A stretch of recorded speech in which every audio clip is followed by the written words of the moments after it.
Picture a map from the year 1490, Europe, Africa, Asia, and then nothing. No coastline, no outline, not even a guess. As far as the most educated cartographers on Earth knew, there was only ocean between Portugal and Japan. Now picture a map from today. One country stretches from the Atlantic to the Pacific, controls islands scattered across two more oceans, and runs the largest economy and the most powerful military humanity has ever built. Here's the part almost nobody expects. For over a century, nobody wanted that land. Explorers sailed past it.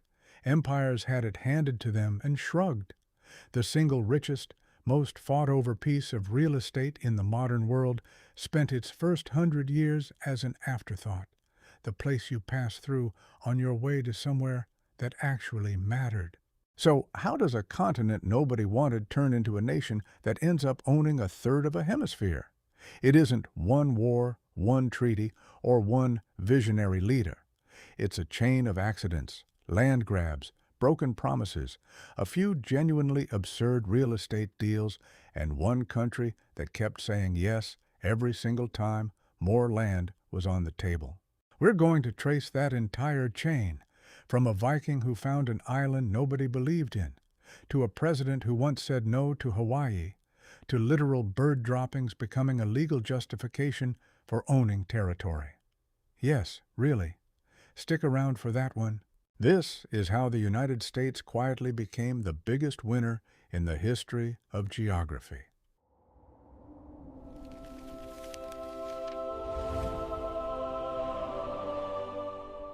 Welcome to Neovaria. Around the year 1000, Norse sailors led by Leif Erikson reached the shores of what's now Newfoundland.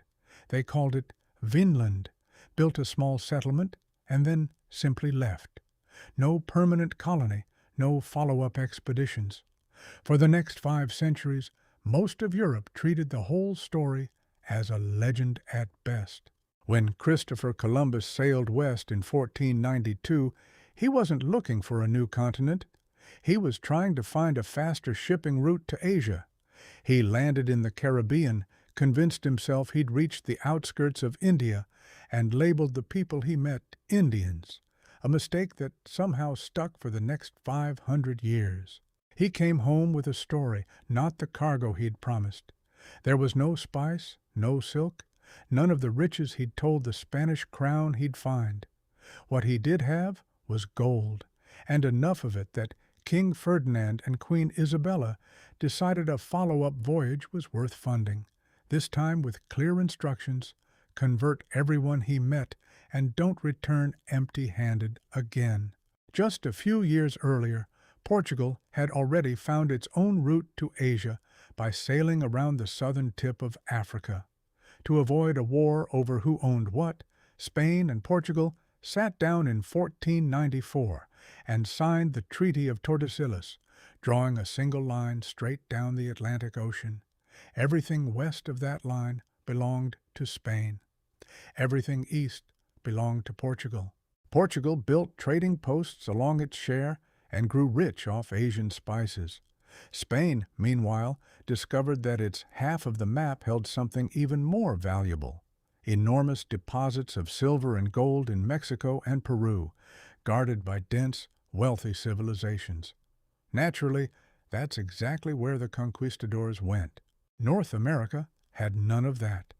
In 1539, a Spanish expedition under Hernando de Soto pushed deep into what's now the southeastern United States, hoping to find the next Aztec-style empire.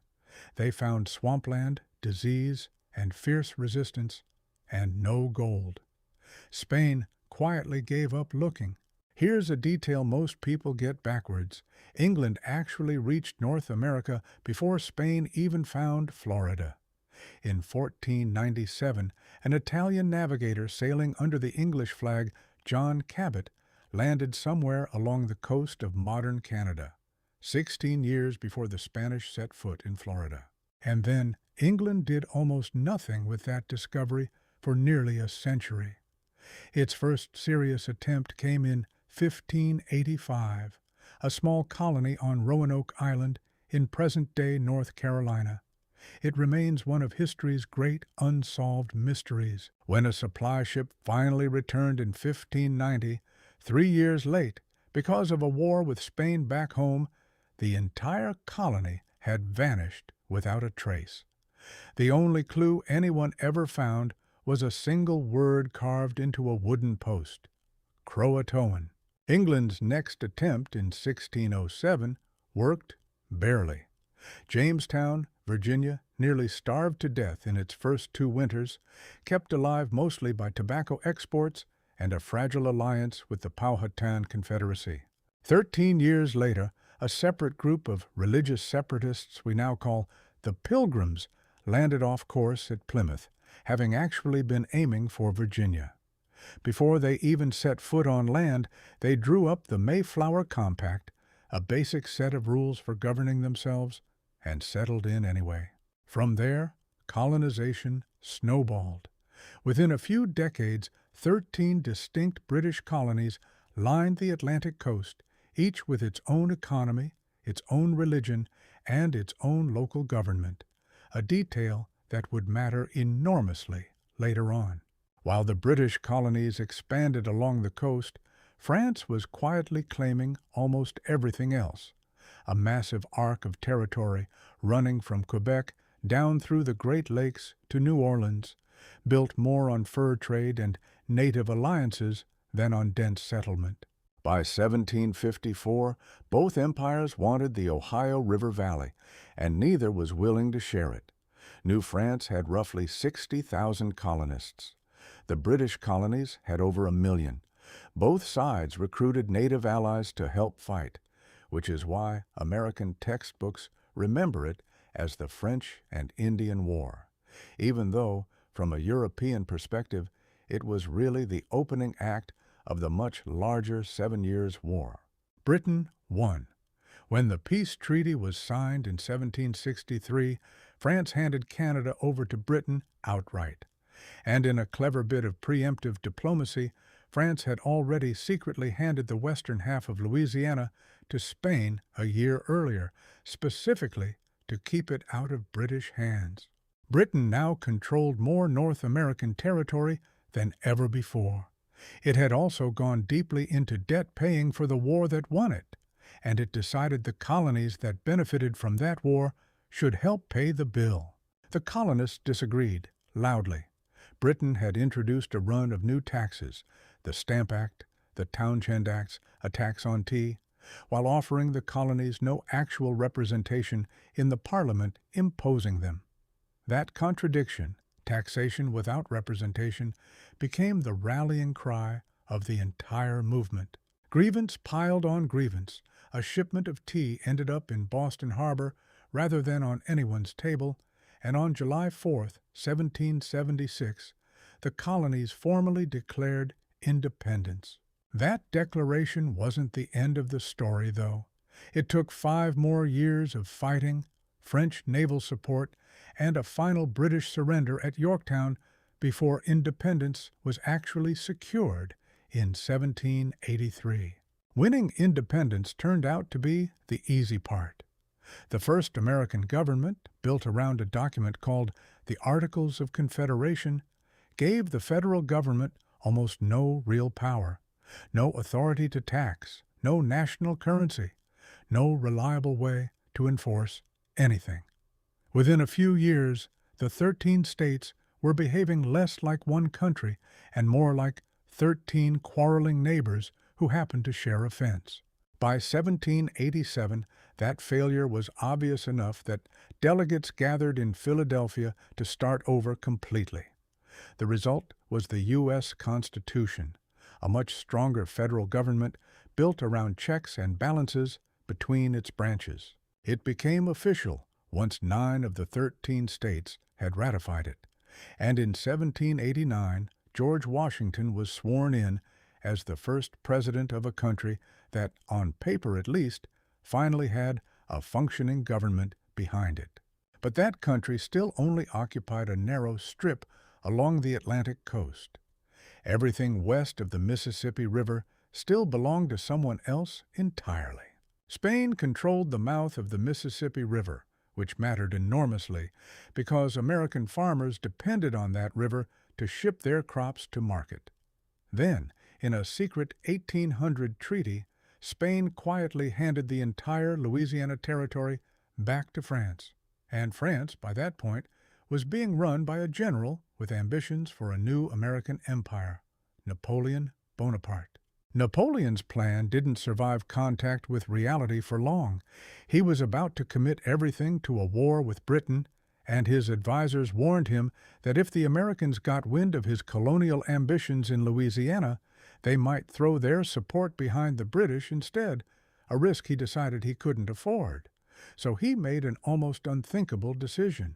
Rather than sell the Americans the single port city they'd asked for, New Orleans, he offered them the entire territory. His own foreign minister, Talleyrand, reportedly argued against giving up France's largest overseas holding for a fraction of its value. Napoleon overruled him.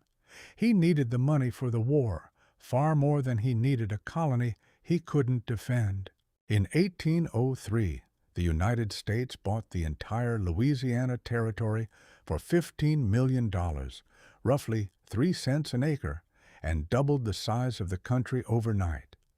President Jefferson sent Lewis and Clark to map the new territory the following year, and American settlers didn't wait long to follow behind them. That expansion collided almost immediately with the people already living on that land. As settlers pushed west, treaties were signed and then routinely ignored, and by 1830 the federal government had passed the Indian Removal Act, forcibly relocating tens of thousands of Native Americans off land their families had lived on for generations. The policy's brutal final chapter became known as the Trail of Tears, and thousands died along the way.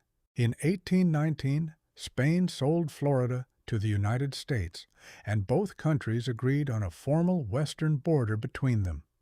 2 years later, Mexico won its own independence from Spain and inherited a vast, thinly populated northern frontier that included Texas, California, and everything between them.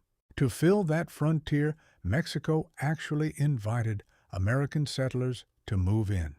Within about 15 years, those settlers outnumbered the native Mexican population in Texas several times over, and in 1836 they broke away entirely and formed the independent Republic of Texas. Texas immediately asked to join the United States. Washington hesitated, mainly because Texas permitted slavery and admitting it would upset the fragile balance between free and slave states in Congress. That hesitation lasted almost a decade. In 1845, under President James K. Polk, a man who had campaigned specifically on the promise of national expansion, Texas was finally annexed. A border dispute over the exact edge of the new state escalated into the Mexican-American War the following year. The United States won decisively. Under the 1848 Treaty of Guadalupe Hidalgo, Mexico ceded the modern states of California, Nevada, Utah, most of Arizona, and parts of several others, roughly half its entire national territory, in exchange for $15 million and the cancellation of American claims against it. 5 years later, the U.S. paid another $10 million for the Gadsden Purchase, a strip of land in what's now southern Arizona and New Mexico, mainly to secure a route for a future transcontinental railroad. Around the same time, a separate negotiation with Britain settled the Oregon boundary dispute peacefully, splitting the Pacific Northwest along the 49th parallel in 1846, the same line that still forms most of the U.S.-Canada border today. In under 50 years, and largely through purchase rather than conquest, the United States had gone from a coastal strip to a country spanning an entire continent. And then things got genuinely strange. In 1856, Congress passed the Guano Islands Act, allowing American citizens to claim any uninhabited island covered in bird droppings, since guano was an extremely valuable fertilizer at the time as United States territory. Under that one law, Americans ended up claiming close to 100 islands scattered across the Pacific and Caribbean. Some of them, technically, are still U.S. territory today, all because of what birds left behind on a rock.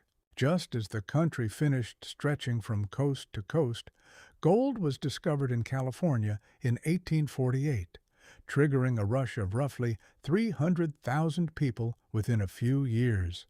From the outside, the nation looked completely unstoppable. Underneath that growth sat a problem the country had been deferring and compromising around since its founding: slavery. It was the backbone of the Southern economy, and by then illegal across most of the North. Every new territory reopened the same argument: would it join the Union free or enslaved? Abraham Lincoln's election in 1860 didn't actually outlaw slavery, but Southern states were convinced it eventually would, and 11 of them seceded and formed the Confederacy. The Civil War that followed killed more Americans than every other American war combined, before ending in 1865 with the Union preserved and slavery abolished nationwide. Lincoln didn't live to see the peace hold.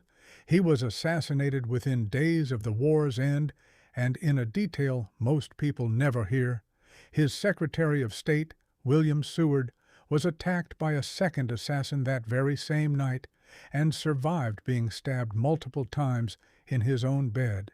2 years later, still recovering, Seward negotiated one more territorial deal, this time with the Russian Empire, which was eager to unload a colony it could no longer afford to defend or profit from. The negotiations moved fast. Russia's asking price climbed from Seward's initial offer of about $5 million up to $7 million, and both sides were so eager to close the deal that they reportedly signed the treaty in the middle of the night, before either government could reconsider. Critics mocked the $7.2 million Alaska Purchase as Seward's folly, calling it a frozen wasteland nobody needed. 30 years later, gold turned up in the Klondike. A century after that, so did oil. The folly aged remarkably well. With the mainland complete, American interest shifted overseas, starting with Hawaii. In 1893, a group of American businessmen, backed quietly by U.S. Marines, overthrew Hawaii's reigning monarch, Queen Liliuokalani, and immediately petitioned Washington for annexation. President Grover Cleveland said no. He called the overthrow an act of war against a peaceful, sovereign nation and refused to reward it. But the argument against him was strategic rather than moral. Leave Hawaii alone, and a rival power like Germany or Japan might seize it as a naval base within striking distance of the American West Coast. That argument eventually won out. Hawaii was formally annexed in 1898 under a different president in the middle of a different war entirely. That war started in Cuba. Spain's last major colonies, Cuba, Puerto Rico, and the Philippines, were fighting for independence, and American newspapers covered the Cuban rebellion relentlessly and sympathetically.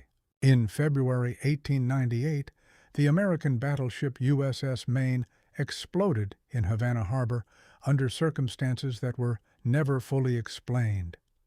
Remember, the Maine became a rallying cry across the country, the United States declared war on Spain, and the fighting was over within months.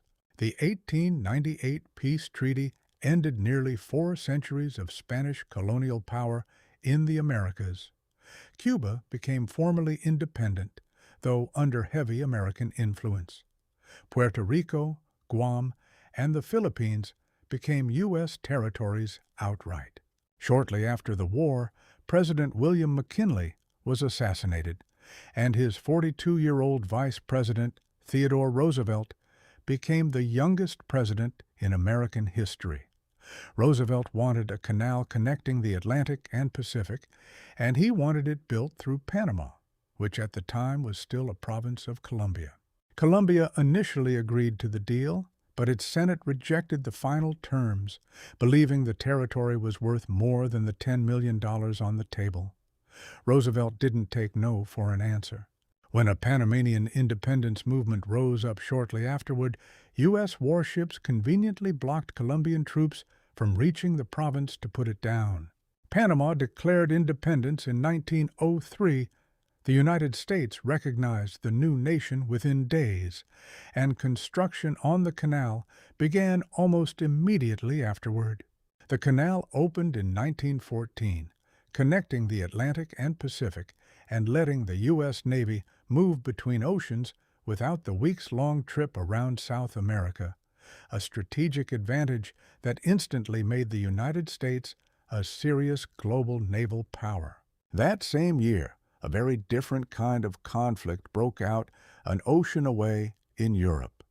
World War I had begun, and for the first time, a country that barely existed on European maps 4 centuries earlier was about to be treated as one of the major powers deciding how it ended.